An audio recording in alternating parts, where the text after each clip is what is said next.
गैबी जिंग्रेस नाम की इस बच्ची के बारे में शायद आपने भी सुना होगा। ये वो लड़की है जिसके शरीर में दर्द का अनुभव नहीं होता। चाहे कितनी भी चोट लगे, उसे पीड़ा का पता नहीं चलता। अब आप सोच रहे होंगे कि ये तो बहुत अच्छी बात है, ये बच्ची तो सुपर ह्यूमन है, कोई कितनी भी चोट पहुंचाए उसे कुछ नहीं होगा। लेकिन वास्तव में ऐसा नहीं है। जब शरीर में दर्द की अनुभूति नहीं होती, तब कैसी कैसी समस्याएं पैदा होती हैं, इसका पता इस बच्ची को देखकर लगता है। पैदा होने के बाद जब गैबी के दांत निकले तो उसने अपने ही होठों और अपनी जीभ को काटना आरंभ कर दिया। दर्द नहीं होता था तो पता भी नहीं चलता था। एक बार तो उसने अपनी जीभ को इतनी बुरी तरह चबा डाला कि पूरी जीभ सूज गई। 10 दिन तक अस्पताल में भर्ती करना पड़ा। गैबी अक्सर अपनी उंगलियों से अपनी आंखों को चोट पहुंचा लेती थी। विवश होकर डॉक्टरों को उसकी आंखें ढकनी पड़ी। पीड़ा एक असहनीय अनुभव होती है, लेकिन पीड़ा रहित जिंदगी किसी त्रासदी से बढ़कर होती है। यदि जीवन में दर्द न हो तो जीवन संभव ही नहीं।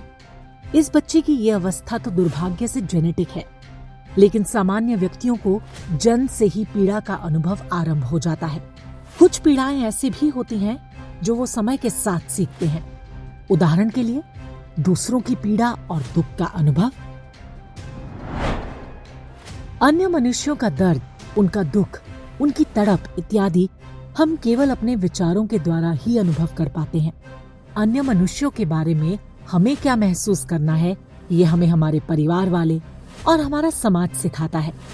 उदाहरण के लिए एक जैन को सिखाया जाता है कि चींटी को भी नहीं मारना। हर हिंदू को बताया जाता है कि सभी जीवों पर दया करो, किसी का बुरा मत करो, किसी को मत सताओ। दूसरी ओर अरब से आया कबीलाई मजहब है। उनको क्या सिखाया जाता है? काफिर सबसे निकृष्ट जीव हैं। काफिर जानवर से भी बदतर है। उन्हें जहां देखो मार डालो, उनसे घृणा करो, उन्हें अपमानित करो, घेरो, लूटो और बलात्कार करो। ये सारी बातें उनकी आसमानी किताब में लिखी हैं।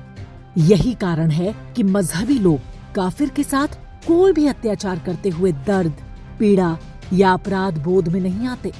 किसी व्यक्ति या समाज में जब पीड़ा का एहसास खत्म हो जाता है तो वो दूसरों के लिए एक त्रासदी बन जाता है। ऐसे व्यक्ति या समाज के साथ सह अस्तित्व की कल्पना करना भी आत्मघाती है।